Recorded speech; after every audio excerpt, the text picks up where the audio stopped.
When it comes to building a resilient business, sometimes the only thing you need is a simple roadmap. Well, stick around because today Danny Kerr from BTA is here to share just that.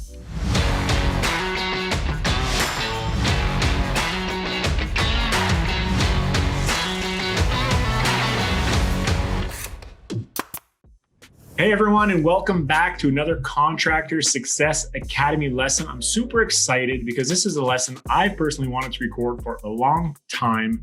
Today we've got our partners in the house, Danny Kerr from BTA, Breakthrough Academy, for those of you that don't know. Danny, thanks for being here. Yeah, thanks for having me, Mark. Before we get into that, Danny, you and I are recording a piece of content in early November 5th, for those of you that are watching. And, hopefully you're watching this before then, because that's an event that you're not going to want to miss. So Danny, we're doing kind of like a fireside chat with a couple of mutual customers. And these are clients who are specific to the roofing industry, achieve massive levels of success.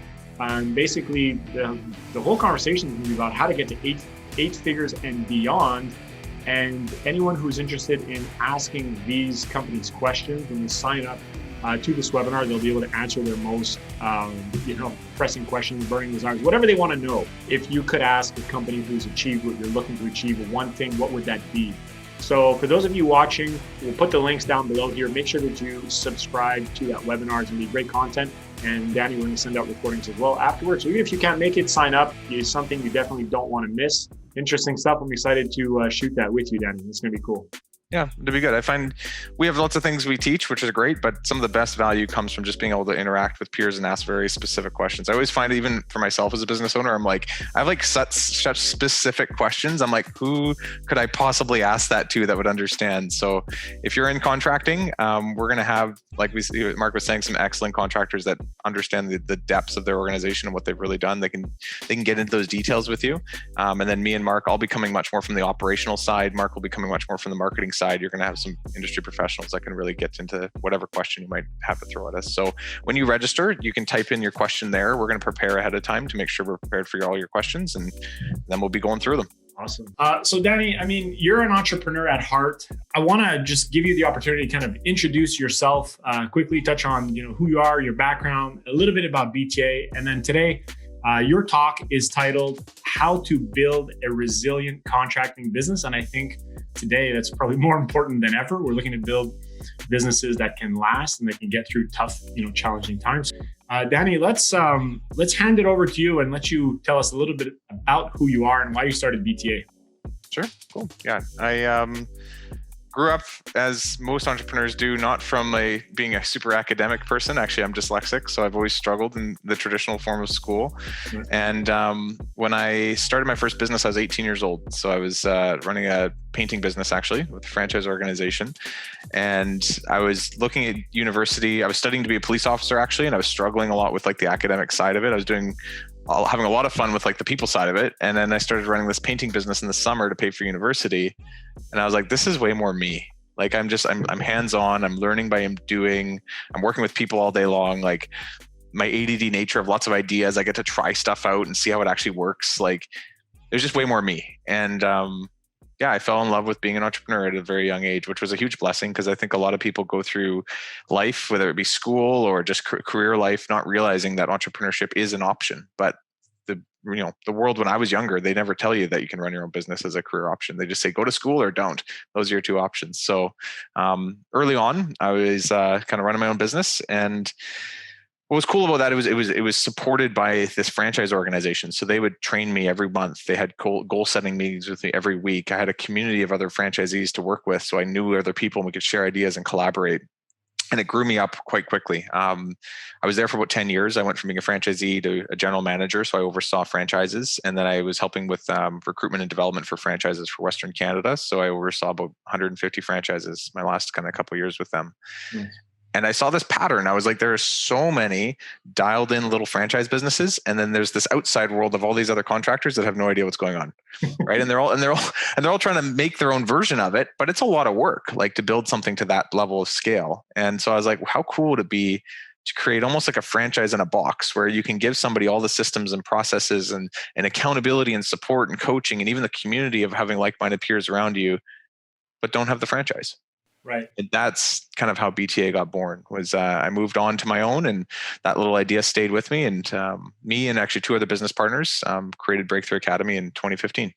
So Awesome. And now today, Breakthrough Academy, I know that we've got a lot of mutual customers. I know you guys have over 300 some odd customers, I think, which represent close to what, $1 billion annual revenue, something like that. Crazy number.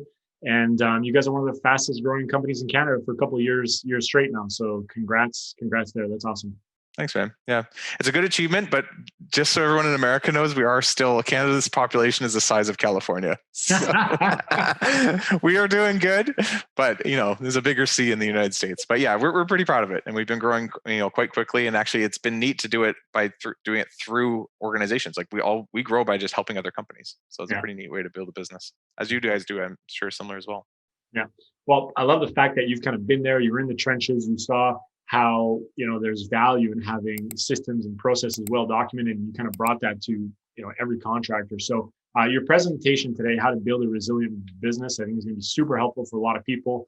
I've already kind of gone through it and got a glimpse into what we're going to touch on. So there's some core pillars there that are super important. So Danny, without further ado, let's hand over screen share rights and let you fire up that presentation for us. Let's do it. Essentially, like, this talk was derived out of the coronavirus in March, April. And, the hot topic was, it's great to run a business in the boom times, but what is it like to run it during rocky times? And what's interesting about this talk is it's kind of a good talk to stand the test of time. I don't think it'll become irrelevant, regardless of the economy. Because if we noticed, we all freaked out March and April, and then May, June, July, the contracting industry just shot right back up. Like, we actually didn't have much of a getting work problem. If anything, it became harder to find good people. That became even more of an issue.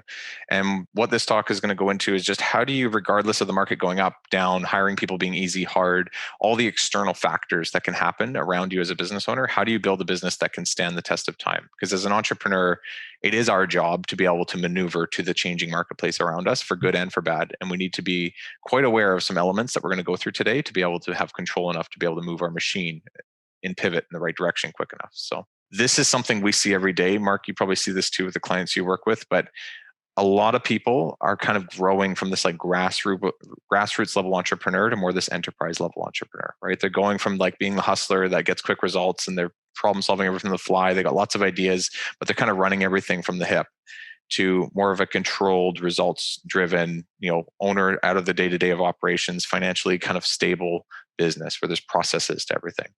And for a lot of us, we're trying to move that in that direction, but there's no real path to get there. Everyone's making their own path. I always say people are kind of hacking through this big jungle with their own machete, trying to make their own path. So what we've done, and what this presentation will help you with as well, is we've tried to clear a 7-lane highway. And we're look, there's a much simpler way to get there.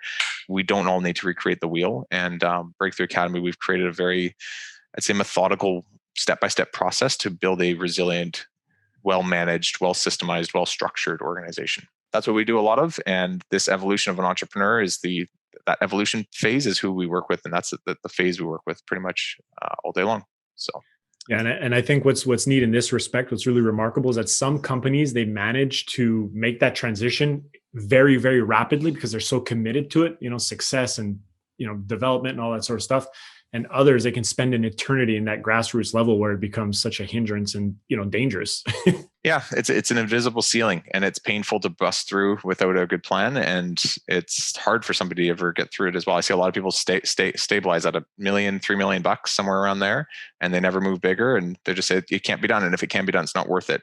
Well, it just takes a little bit of what we'll go through today, and you can actually go all kinds of levels. The key to a lot of this is understanding how to set up a system that can be repeatable versus you are the system, and that's a lot of what we're going to go through. So let's do it. So there's 6 pillars to this thing. I find the base foundations of everything is your financials. So understanding your numbers overall. From there, using those numbers to build your organizational structure. So who does what and who's accountable for what numbers. This will actually help you know who to recruit and have very intentional recruiting processes. When you do onboard people, you need a good training system to make sure they're creating an ROI relatively quickly and that they do stick around. To support this whole world, you need a good sales and marketing, predictable revenue basically that can come in through the door. And in all of these things, an owner's goal or an owner's job is to have a very clear goal of where they're going so you can lead the ship, right? If everyone's just jumping on board and everyone's excited and they've got all their oars ready to go, but everyone's paddling in a different direction, none of this is going to happen, right? Mhm. Anything you want to talk about or thoughts on this, Mark? Or? Yeah, I mean, just from your experience, I don't know if there's any one particular pillar or area where you feel people typically just they're completely missing the boat. You're talking about all paddling in the same directions here. So where do people most often miss the boat? It's a bit of everything. You know what? Honestly, the one that makes the biggest impact I find is recruitment. It's the biggest Right. challenge for everyone in the industry right now. And most people are great at sales or they hone their skills in for sales and marketing because that's what they've been told to do to be a successful entrepreneur. And in the beginning of a business, that is really needed. But as you grow, if you don't have a really good recruiting process, you don't have the skill to be a good recruiter, you don't put the time and money and effort required to find good people in, you're Mhm. always going to be paddling with B players, and you can never get that momentum that you really need to be independent and more autonomous in the way you drive that business forward. So recruiting is a forgotten art, I will say, that takes time, effort, and money to be able to do properly. And we'll get into a little bit of that today too. So let's do the first one. So let's talk financial planning and budgeting. This is a screenshot of an example file we use, but this is basically what all our clients essentially work off of every day. So when we work with a member in their company, we don't just want to talk hypothetically how things are going. We really want to get into the numbers. So this gives us very clear understanding of their sales booked, revenue produced, average job size. SR stands for sales ratio, so closing rate, lead capture rate, charge rate. It gives us a very clear understanding of how they're doing. So this is like production and sales metrics. And then this is our financial metrics. So we kind of know revenue, variable expense, gross profit, all this type of stuff. What this will do is it's kind of like the canary in the coal mine. It gives the owner a very clear indicator of where they're doing well, where they're not, and their feeling of what's going on is a part of the equation, but now facts can enter it as well. Right. So if we can start to see that sales ratio is 4% above projections, that's good. Like the sales team seems to be well trained, but lead capture rate is at 71%. Like we're not getting all the leads that are coming through to be, quoted. Why is that? Is it because we're not maybe having good marketing on the back end? Is it because we're not following up with the people in time? Is it because our conversion calls that we're doing on the phone, we're not doing a good job of? You can isolate areas of the company to work on now and be more strategic with your time versus, our sales are behind, we need more leads, and you start dumping more leads on the problem. Like you can see what's really going on. Yeah. So everyone we work with has a dashboard and they know their sales numbers really well, their production numbers extremely well, and their financial numbers really well. And those are usually the three that really matter the most. And from that, we can set goals every 2 weeks and make small iterations on where we want to make change over time. Because 1%, even in financials, 1% on $1 million is $10,000. It's very easy to slip on 1% here, 1% there, and suddenly have a very unprofitable business. Yeah, absolutely. One thing I can attest to for sure is anyone who we've ever worked with that is, a BTA member, they've always got their numbers well on point, and they know what's what. There's no guessing happening. And that's one of the questions I was going to ask you was what's kind of the one North Star metric with respect to metrics, and you've named the three there. I think the biggest one out of all this is gross profit margins. Knowing how much money your company's making after the job itself is an indicator of so many other things. It's an indicator of how many leads you're getting, so you're able to price competitively. It's an indicator of how the estimator is doing with their pricing. It's an indicator of the customer service and the job getting done once well versus going tons back for touch-ups. It's an indicator of the quality of the job. It's an indicator of the productivity of the people, the use of the materials. Like it's the pulse of the organization. A healthy gross profit means that thing's beating, that ticker is working well. A low gross profit margin means that one of those indicators that I just mentioned might be off, but this will tell you right from the heart of the whole thing where to start from anyways. We're going to have a bunch of downloads at the end of this. So this will be one of them. It's a big Excel sheet. So if you want to start tracking your metrics better, get this download and it'll help you out. Numbers are great. People need to know also now how to delegate them down to their team. So this is an example of an org chart. A lot of people build them with like, this is who does what.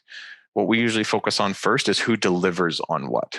So what's the number, the metric that someone in their job can have pretty much complete control over that they can impact. And if they deliver on it, they delivered an ROI based on what we're paying them. So this whole chart is drawn up in a way where the company's got its certain goals around quality, volume, and profit.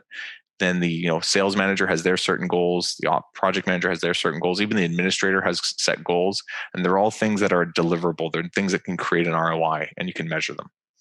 And each manager then has their teams below them that help them achieve their goal. And what this allows people to do is all drive in the same direction. And for the owner to stop being kind of like a, hey, we need to go work harder. We need to book more work. It's a, how can I help you hit your goal? conversation with their team.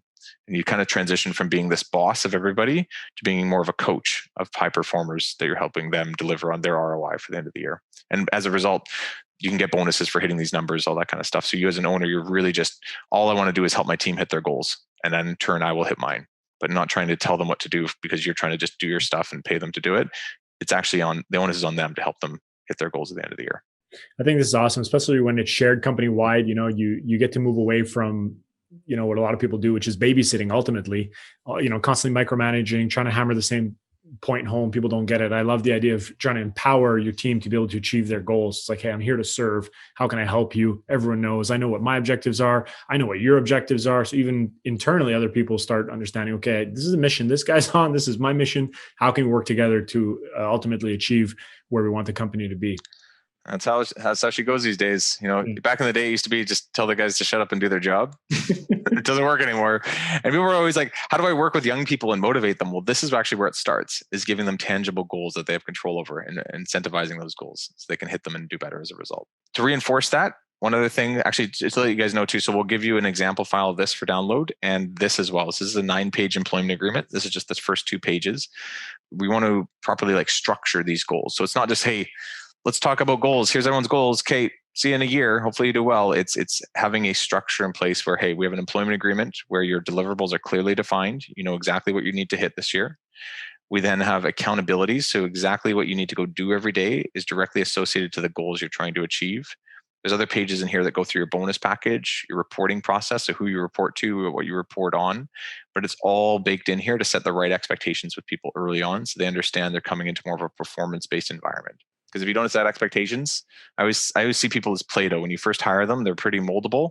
But if you don't set expectations early on, they become crusty in their way and it's hard to change. But if you can mold them the way you want them right from the day one, it's a lot easier to drive your team in the right direction. Yeah. Do you feel, Danny, that having things like this helps with retention? Very much so. I mean, here's what happens, right? People get a job and they're like, oh man, I can't wait to start. I'm going to make all this money. I'm going to have this great new team and leave this old thing I was doing behind. It's going to be so much better. But they've just in their own mind formulated what all those things are going to be. Right. And if you haven't set expectations early enough on with them, they're probably priming themselves for some disappointment. Right. And they're getting all these expectations in their mind about what could be. And then they suddenly realize, wait a minute, we have to work on weekends if it rains. And you're like, yeah, that's part of keeping production, maintaining for the end of the year. Like, you never told me that. Like, I have hockey on weekends. Like, I can't do this job. Right. Versus in the beginning, it's like, hey, just let you know, you probably will be during the falls or spring season. We'll probably have some weekends that you need to work. Once the summer hits, it's usually not as big of a deal, but ultimately that is something so we can maintain production. But in doing so, you're going to be able to hit your production goals and make that extra 10 grand this year. Does that kind of make sense to you? When they're new and eager, they're going to be like, yeah, you know what? That's fine. My hockey season is barely touched during that time or whatever it is. I can make that happen. But that expectations need to be set up properly so people can digest what's going on. Next stage, it's great to have all this set up, but you can't do much if you don't have players, right? So the next big piece that you were asking about earlier is recruitment. And what we really try and do is help our clients reverse engineer the entire recruiting process, almost like you would do, Mark, with your clients when it comes to a marketing process, right? Mm-hmm. So one of the first things you probably do is say, who are we marketing to, right? Who's the ideal client or candidate? So we think through their profile, obviously the things like strengths, weaknesses, core values, stuff like that. But almost more important from an attraction perspective, we think through what they're looking for, right? What excites them? How do they want to feel about their work? What are their goals? What are they fearful of? What gets them up in the morning? What are your top employees out there looking for? And the only best way I've found to know that is to go interview the current people that work for you that you love working with and understand their psychology, their DNA, right? So I always give this good example of project manager I had years ago, and I interviewed him. He'd worked for me for a couple of years, but I needed to basically clone him. And I was like, what do you love about your job? What do you hate about your job? What gets you up in the morning? Why'd you start with us? Why do you stay with us? Like I interrogated him basically, but he knows me well. So he's willing to talk to me about everything that's going on in his mind. And he just started to unload on me stuff like, you know what, Danny, I'm an athlete at school. I'm the quarterback of the football team. And for me, I like that you're more my coach than you're my boss. I like that you help me set goals versus just tell me what to do. I like that you give me freedom and autonomy to strategize how to get things done with my crews. Like I do all this with my team, in sports, but I just get paid to do it here. And I was like, right. So I changed my ads from need a project manager for a painting team to need a quarterback to take our painting teams home. Sick of a boss, wish you had more of a coach. right? Looking for freedom and autonomy to drive crews your way, like, being able to build your own strategy and make bonuses doing it. Boy, do we have a job for you. Yeah. And suddenly I went from just getting a bunch of people who were good painters, but not good leaders, to getting a lot of good leaders that I could train the painting side easily, but people that had natural leadership inside of them, I was speaking to those types of people, and actually a lot of athletes, which was kind of interesting. Yeah, we've absolutely noticed that too. Athletes, typically always great hires, just competitive in nature. But I love how this so closely relates to marketing, because at the end of the day, like you said, if we're looking to market to someone, one of the first things we do is, okay, who's that customer persona? And we'll go as far as, like you said, put down that profile, put a picture up there, give them a fictitious name. What makes these people tick? What do they hang out? What do they read? What are they interested in? What do they dislike? We know the DNA of what makes up that ideal candidate. And then that's again, it's the North Star. Anything that we want to do, if we're producing any type of content, we look back at that person and, hey, is this intended for that person? Would they get value? Would they understand? Would they like it, appreciate it, share it? And if the answer is no, we don't do it. And so I could totally see that from a hiring perspective, if you put ads like that speak to, the needs and wants of your ideal candidate, you're just much more likely to hit home runs and, bring on the right kind of people. And we've actually seen that to be true ourselves internally. I think people just they get kind of lazy when it comes to hiring, It's, let's hire when we need someone because we lost, a couple crew members. Let's just throw out an ad and, fingers crossed, let's hope this ad works. Oh, that didn't work. Let's try another network or whatever, If there's anything that coronavirus changed in our economy, is it made it our already tight labor market even tighter. Right. I talked to countless contractors who are like, yeah, we let a few guys go, or we put them on, temporary leave for, a few months. And now we're asking from them back and they're still getting paid. So they're not coming back.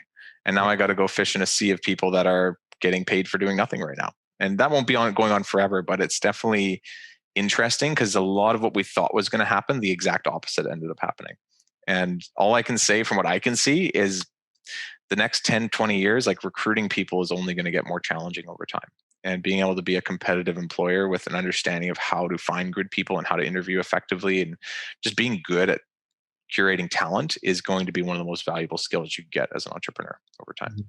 I think if I put myself in the shoes of a prospect and I'm looking for employment and I see a company that seems to be well managed, they've got their shit together, they've got marketing on point, people are happy. You're much more drawn towards that. Your top candidates can get multiple jobs and they know that, and they're going to be interviewing you just as much as you're interviewing them, right? Mm-hmm. Your bottom end candidates won't. They're going to be desperate for the job, but your top candidates are going to be looking at you. And what are they looking at? Is your interview process clean and tight and organized, or is it kind of a mess and you're showing up, last minute with no preparedness? You haven't read the resume. You haven't gone through like your steps. Top applicants really like to see organization, obviously, and they're looking for that because they're looking for security. Nice. Yeah. For me, the takeaway here is it's as much, sales and marketing as any other aspect of your business, right? You've got to market and then you've got to make that sale. Totally. Yeah, that's exactly the point. Let's move forward a little bit here. Now, as we go through interviewing people and bringing people on, we need to look at training and what is the right way to train people, because you could be a great interviewer. You can have the most flashy interview process that the top performers, are very attracted to. But if you don't train them properly, they're out within 3 months, right? They're moving on. So I'll give a funny story to this one. But when I was 18 years old, here was my version of my first day of training my crews. I had 6 of them waiting. I had a month worth of work booked for all of them. But I was like running late in the morning. I was running like in my van. My ladders had fallen off the side of my vehicle and were like being held on by the ropes, just like dangling. I was like pulled up and the guys were like, this guy's 5-10 minutes late. What's going on with the ladders? I opened my door and the 3 paint cans I had for the job drop out on the side of the road and just splatter over the concrete. And 3 guys left right away. So that is an example of a bad, training process or bad preparedness. But like it's stories like that I'm sure we all have of the first impression that our people have of us, right? And it can be a very good one. It can be a very bad one. For me, that was a big learning experience. And I really understood the importance of I can't just run, from the hip the whole time. I now have people to be accountable to. I have people looking at me, and I need to be their leader. And if that's the leadership that they're seeing, I'll never maintain good people. This is a way that we help a lot of our clients build out training processes that are a lot more methodical. The first thing we do with them is we help them think through what are all the pieces of somebody's job that can be checklisted out, right? So that we can actually see whether things are done successfully, partially, or not completed. There's a process to everything. the way they show up at the job site, the way they set things up, the way they walk the customer around, the way they do each element of the job. And then to help with that, we eventually build standard operating procedures with them so that every element of these checklist items can be described in a full paragraph and picture format, or sometimes video format. This brings standardization to the whole process. For a lot of us, it's, strap to my hip, walk around with me for a few weeks and see what happens. And that can work in the beginning when you're just in startup mode. But as you get to that more enterprise level of a business, you have to take what's in your head and get it down on paper properly so it's replicatable. This is how McDonald's makes the same burgers across the entire planet, right? They have a replicatable standard process that people follow. So it's a lot of work to do this, but this is what really helps you scale through leading people over time, because everyone's following a standard document. Any thoughts on this or questions? Or I don't know. From a marketing perspective, I know this to be true because everything that we do here internally, there's so many moving parts to it and it's always evolving. So not only do you need to have these, but you need to be living, breathing documents, right? And sometimes just going through them with your team, they're going to come up with, inefficiencies or areas where, hey, we're missing something in this SOP. We've got to add this because I've discovered through my own routes that, doing XYZ would deliver a better, customer experience or whatever it is, but to come back to these often, I think is important too. They're living documents. They breathe as the company learns. Totally. Yeah. So that's like the next big piece. And if you notice, our financials told us what our sales and marketing goals need to be. That then told us what our org structure is. The org structure then told us who we need to recruit. Our recruiting process and who we onboarded then told us what we need to train them. And do you see how they're all linked to be like one big thing? That's one other component. It's kind of like a subtle thing that's going on in the background, but a lot of people will download an employment agreement off Google that has nothing to do with goal setting from the company. The budget is set up in QuickBooks, but it's never brought up to the team and brought down to like where they can make a deliverable or make an impact. And when you start to link all these things as one mechanical machine, that's when the owner can start to actually step back and have the machine operate without their constant manual inputs on all areas. We're talking about building a resilient business. Like part of it is really having a machine where the cogs all link properly. Because if they don't, I find a lot of owners' machines were built from the ground up, right? They're built as they learned how to build a business. And there's a lot of baling twine and duct tape and random pieces that they're like, every Tuesday I spin that one up myself, and it's not super sustainable, right? So yeah, I love the analogy. That's good. I'm picturing a bunch of wheels and gears turning all on their own. They're totally. Totally. And the owner can just be like, thank God. So that's the perfect picture. I mean, the reality is there's always work to do on a business and there's always sideline stuff that happens, but you can be a lot more prepared for the economy changing, things like that, when this is taken care of, because you have a lot more options about how to maneuver versus just being stuck so much in the fires of the day to day. Next big piece is on sales and marketing. I thought just for our conversation today, we talk a little bit about understanding how to predict your sales funnels. So this is something that I think a lot of people do, and I hope people do it often. But if you don't do this, just to consider how to break down your lead gen requirements, right? So if you need to do 100 jobs to do $1 million, you've got a $10,000 average job size. You can then figure out how many estimates you need to do by figuring out your closing ratio. So if you need to do 200 estimates because you have a 50% closing ratio, that's good to know. If you've got a 90% of your leads that actually get quoted, that means you need 220 leads. And you can build backwards a quick formula. We do this with all of our clients to figure out, based on how much revenue you're trying to do, exactly how many leads you need. And then we throw them for a bit of a curveball and we say, well, what if your average job size changes and goes down, or your closing ratio, because you bring in new salespeople, goes down? You can reallocate, or so you can re-punch in some of these metrics and figure out exactly how many leads you need in worst case scenarios. Do you do this with some of your clients, or do you look at kind of what their lead capacity is or needs are? Yeah, it's basically, this is exactly how it starts, Danny. It's very much kind of a work backwards approach. So you start with, the revenue, figure out the number of jobs, how many leads are we going to need. And what I love about this is that because we're advertising on so many different networks, they all have a different sort of landed customer cost. So, we have an idea as to how many leads we need in order to, make a certain volume of sales and hit that revenue goal. But too many people are focused on trying to shop cheap. And that's just because there's so many options, in the industry to buy leads. And so when we're marketing with customers, we'll get very granular and look at each network individually to see where we're getting better cost to acquire customers. Because though you've got, a lead cost on one network of say, $100.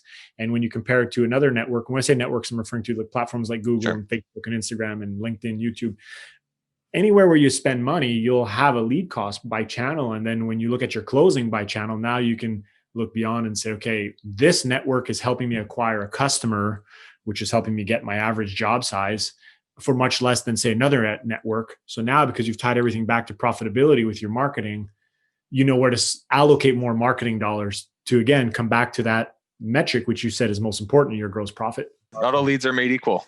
Some of Yeah. them can be giant wastes of time, and some of them can be the very golden nuggets. And if you put them all in the same bucket and don't look at the differences, it's easy again to get a bit of a quandary there. I've seen it even in our own organization. We got flooded with leads for a few years in a row, and it was hard to really decipher where our value points were until we built a lead source distribution chart that tells us, hey, our referrals are a 30% lead to sale ratio, right? Our online leads are a 7% lead to sale ratio.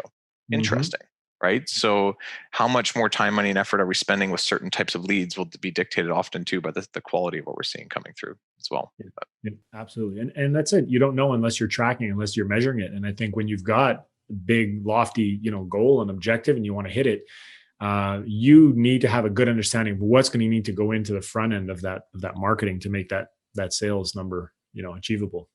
Totally. One thing I'm sure you help a lot of people with too is just knowing these numbers, because you can't change what you don't see, right? If you're just like, we need more leads because we need to book more jobs, like it can be very hard to make change. But when you know with the precision of a doctor exactly what to make change on, you just make a small little tweak and suddenly you can see results come back out.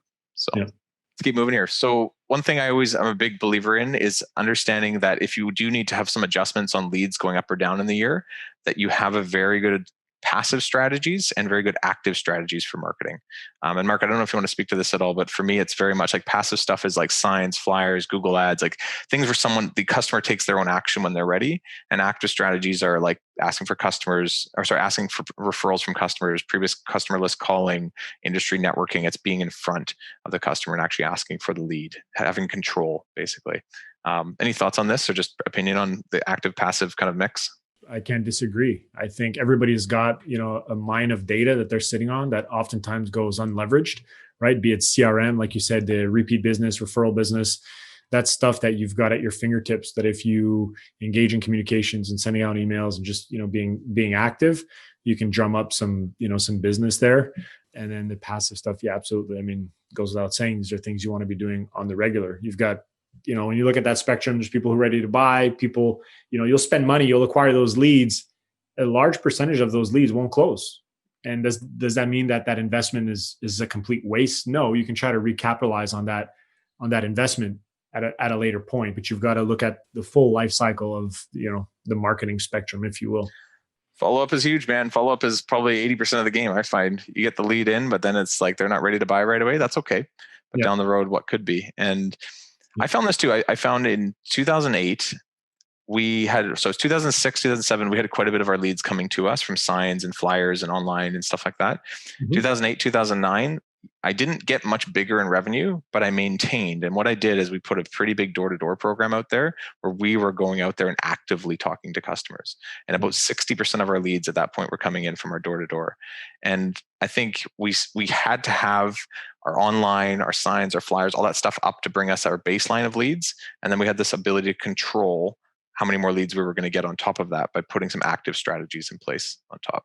Yeah. And it's funny that you mentioned that, and we're going to touch on this on the webinar in early November. But when you invest in those active marketing strategies, the byproduct is that you capitalize on a lot of the passive stuff. You start, you're getting out there, you're knocking on doors, you're doing some of the more, traditional stuff. And we all know the word of mouth, the referrals, it's the best business you can get, bar none, right? So, I mean, the idea long-term is that you start creating more demand for your services, and branding is such a big part of that. So yeah, absolutely.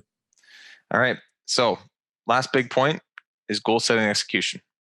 All these things you and I just talked about are great. And for most of the people listening, they probably have considered this or heard it in speeches before or listened to other podcasts where these points were all made. Where people always fall down is they don't actually know when and how and where to implement all this, right? It's easy to get caught up in the day-to-day. I used to work 80 hours a week in my business thinking I was the best entrepreneur ever. And, in the beginning, it was helping. I mean, my workload was allowing me to grow quite quickly. But then all of a sudden, around, $1.5 million, it started to plateau. And there's just no more time for me to give. And I needed to realize, thinking forward a bit more and looking at the bigger picture and asking myself, like, is what I'm working on right now going to be great for the long term of the organization? Or is this just like a quick ADD idea? I was introduced to the idea of strategic planning around, my mid 20s. And it helped me, and a lot of our members we work with now, all of them have this 1-page plan they work off of, know what to focus on, what to say yes to, and most importantly, what to say no to. Right? Because it's easy to get, I don't care if people are clinically ADD or not, all entrepreneurs have ADD, and I call it another darn distraction. Like there's just always something to look at, right? And I'm sure Mark, you run the business too, right? Like there's times for even us where we'll look backwards and we'll be like, that last month of time or money or whatever it is was a complete waste because we just got excited and it didn't actually connect to the long-term vision of where we're going.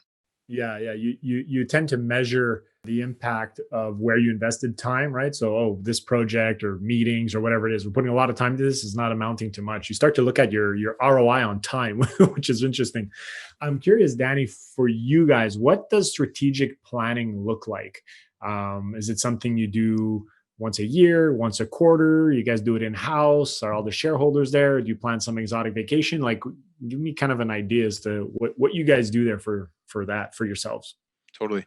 We so my business partner Igor, he would be the facilitator of our strategic planning meetings. Okay. He will prepare pretty much 2 or 3 weeks in advance. He'll prepare our year-end numbers ahead of time. He'll prepare all of our initiatives that we've been working on, all of our new ideas that we want to propose to be worked on, and basically gather any final thoughts from our team. We will then go and rent an Airbnb, usually in the middle of nowhere, so we don't even have cell reception, and we're going on a big fishing trip or hunting trip or whatever. We do some sort of adventure just to have a bunch of fun together, and we spend I'd say the first day not really looking at a computer. We just talk. So he's got a little piece of paper and we talk through the initiatives. We talk through our vision of where we want to go. We think through what feels right, what doesn't. And then the second day, we just focus in on this little sheet here. So we start to look at the financials of the company and start to dictate what next year should look like. We start to look at like all of the initiatives and ideas that our team and we want to implement, and start to look at what's actually like realistic and on point for where our business is going to be next year. And we make some pretty good judgment calls on what's important, what's not, and really trying to trim the fat, because there's a lot of stuff you could work on, but only a few things are going to matter in 12 months. Right. So basically what you're saying no to is just as important, if not more, than what you're saying yes to. And this ultimately sets a stage for potentially the next 12 months or so. Exactly. Yeah. And from there, we've come up with a theme of what this year is for, right? So this year has been better before bigger. That's been our theme. And we've been very focused on what that means, right? So are we trying to grow revenue, or are we trying to grow the processes internally? Are we trying to build technology? Like, we're trying to reinvest a lot right now. And that's okay, because that's the theme of the year. And that's what we decided our focus will be. So that really sets the tone, or the lens at which we see everything through now moving forward. Right. And then every quarter we meet up again. So again, Igor will prepare a couple of days, usually about a week in advance, quarterly review on financials, quarterly review on key initiatives we're trying to implement. And we start to look at, hey, how did we hit with the numbers? Okay, what do we need to do next quarter to adjust, or are we on pace? And how did we hit with the initiatives? What things got done, what things didn't, and what things need to be reallocated? And is there anything new, big changes that have happened that we might need to shift, right? So in January of 2020, there was nothing about coronavirus in our strategic plan. Right? Curveball. By Q2, you better believe there are some very different changes in our initiatives and even some of our numbers based on some things that came in from the marketplace. So by being diligent with our quarterly reviews every quarter, we're able to make the tweaks that make us relevant for the rest of the year. Because you can set a goal a year in advance, and it might be a great goal a year ago, but it can lead you down an ugly path if things externally change and you don't adjust accordingly. Like the famous Mike Tyson quote that everyone knows. I think it's Mike Tyson, but everyone's got a plan to get punched in the face. Well, we all got punched in the face. Totally. So that's the I guess core understanding or elements of why you'd have a strategic plan. It's to help you make better decisions. It's to help you be more just focused on what really matters and get rid of a lot of the distractions. Any other thoughts on that, Mark, or anything else you want to bring up? Or nope, I think that's great, Danny. Thanks for sharing your personal story about how you guys do it. Totally. Yeah. So we'll give everybody an example file of this and a template that they can build off for themselves. Yeah. So what really happens after you do this, besides meeting up and high-fiving and having some fun, is actually setting time in the calendar, right? There should be time in every owner's calendar for this Monday orange stuff is called GSNR. That's what it stands for goal setting and review. So now that I know what the goals are and the plan is, I can hold my team accountable to achieving their little goals to get to our year-end goal, right? There should be time to work on the business, to prepare for things, to build out our budgets, to review stuff. This is a lot of this purple list stuff in here. Now, for some owners, that might be a lot. They'd be like, that's way more work on the business time than I have. Most of our owners, we're just trying to get them about 5 hours a week to work on the company. And slowly, just like going to the gym, working out those muscles, we can create more and more space for them. And one quick tip I'll give to everyone listening right now is, if you're like, yeah, I can block schedule, but I never actually use it because I have no real time anyway, everything's reactionary. Start by doing this. Make a list of all the things you do in a week and circle the stuff that's highest time consumption and lowest skill. Right. So that can be things like crew moves. That can be things like whatever, finalizing something on your CRM system. It could be administrative tasks you're doing, picking up products, whatever that is. That's the next thing that should get delegated. And maybe that's 5 to 10 hours worth of time. What I always tell people is you don't need to be committed to 40 hours a week to working on the company, but can you do it from Friday from 12 to 5? Can you do it maybe Wednesday and Friday from 4 to 6? Like, can we pick a few time blocks that we can commit to where the phone is off and we're fully focused? And just like going to the gym, it's hard to get started, but once you get into the rhythm, it can become quite a fulfilling, self-fulfilling prophecy, where the stuff that gets looked at and managed actually gets changed in the organization. Yeah, I love that. That's a very powerful hack, the idea of just blocking time in the calendar. And like you said, go through the ROI on time and see what is, not necessarily the priority, but what can you delegate? And that's a skill, and it takes practice, and it doesn't happen overnight. So you got to build those habits and cut those little wins. It took me 8 months. I went through a course of priority management. It was a 3-hour course. And I was like, okay, I get it. And it took me 8 months to actually get to a place where I was ahead of the 8 ball, because I was behind so much. 40 hours of my week was my job, and the other 40 was just putting out fires. And I had to slowly get to a point where those fires weren't coming up much anymore because I was doing things once well. But that took 8 months to do, right? And it took a while. And I'll even say to this day, like, there are times in my career where I'm super focused on block scheduling and strategic planning, and everything's very structured. There's times where it's not like that. It doesn't matter how much I know, just I get sideswiped and I get busy with my bad habits. And suddenly I look back and I'm like, man, the last 4 months have been a gong show. I need to get back to it. Right. So that's all just part of the reality of being an entrepreneur. So those are my major points. So if we recap a little bit, we've got the 6 pillars, right? We've got understanding your numbers, organizational structure. So using those metrics to drive your team's performance, using that to tell you who you need to recruit next, having a good recruiting process that can lead people to great training, having a predictable sales and marketing model so you know how much you need ahead of time and you can start to really focus on filling that sales pipeline to keep your people busy. And then having a clear focus on all these initiatives combined, which ones are the most important, what quarter you're working on what, and helping you be dialed in what you say yes to and what you say no to as an entrepreneur. So for most of the people we work with, implementing change is the real part of all this, right? So it's information is great, but someone a long time ago said to me, is this self-help or shelf-help? And I was like, oh, it's like, do you just put it on your shelf when you're done with it, or do you actually use it? Right. So one of the things everyone that on this call, I want to try and get them, and we'll do this, we'll have some giveaways on the upcoming webinar as well, is this is an implementation checklist. So I would love for people who are listening to this that are kind of intrigued by building these types of systems, just go through this checklist, check off stuff you feel you've completed, circle 1 or 2 things you feel you could work on leading into the end of the quarter. So we've got a couple months before 2021 hits. What are some core initiatives you might be able to work on? This is a big list of all the stuff we just talked about, actually. We're also going to give everyone some templates. So that checklist is one of them. That big dashboard that you can track your sales, production, and financials in will be in there. A 1-page strategic plan will be in there. So you could use that to kind of round out your year for next year. And even some stuff we didn't talk about a ton. So there's an interview process in there that's going to be downloadable, and then an example org chart. So if you're interested in this stuff, just for now, just take a look at some of these things and maybe work on 1 or 2 of them. I'm going to give you more than you need. It's up to you as an entrepreneur not to work on all 7 of them. Just work on 1. But that's some of the stuff we'll give everyone leaving this call. Mark, anything else you want to say? Or I've got a few other things I could talk about with BTA, but I think if there's any reason why somebody wouldn't want these, it's because they already have them. That'd be the only reason. Because anyone who doesn't, I mean, this stuff is gold. Go get the downloads. And yeah, Danny, happy to have you just quickly touch on BTA. I was going to ask, just quickly, at what point somebody who's looking at BTA, maybe they've never heard of you guys before. What does working with BTA look like, or at what point should somebody consider reaching out, or what would next steps be? Sure. Also, I'll start with just like our ideal client. It's someone who's kind of advancing in their business career. So they're not just in their first year. So they're probably 2 to 5, maybe even 10 years in. Okay. They've got a business, I would say, up above $1 million. So usually $1 million and up is kind of who we work with. I see a lot of our guys in this $1 million to $15 million range. So they're not huge organizations, but they're not startups either. They're kind of in that growth phase that we were talking about earlier.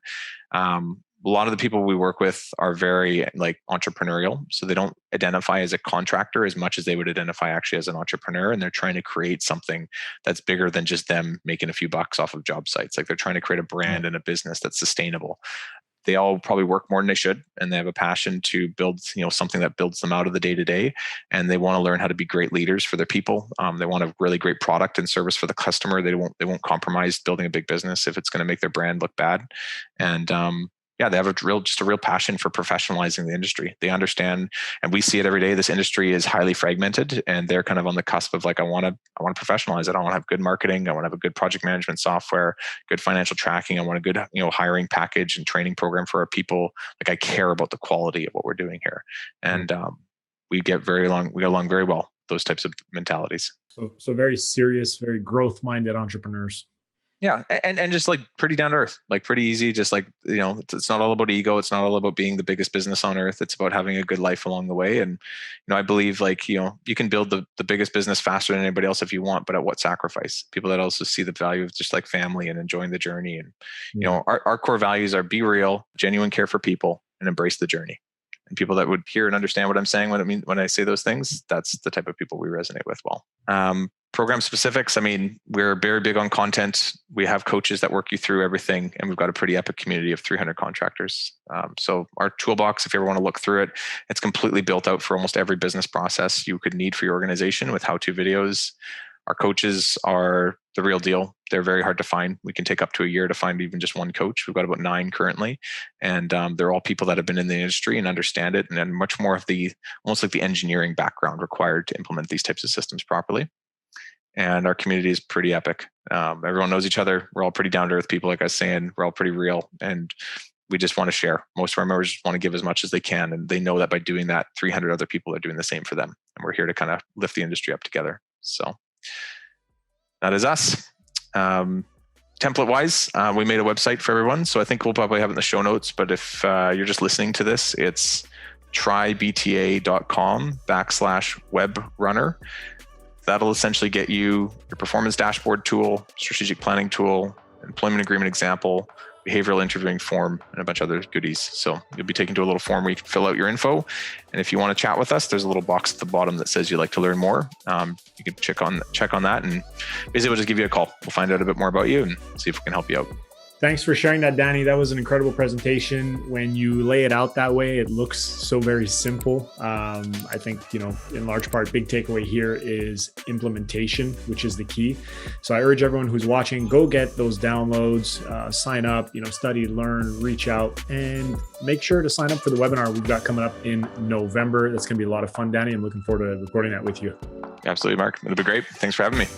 Awesome. Thanks, everyone. Enjoy your day. Cheers.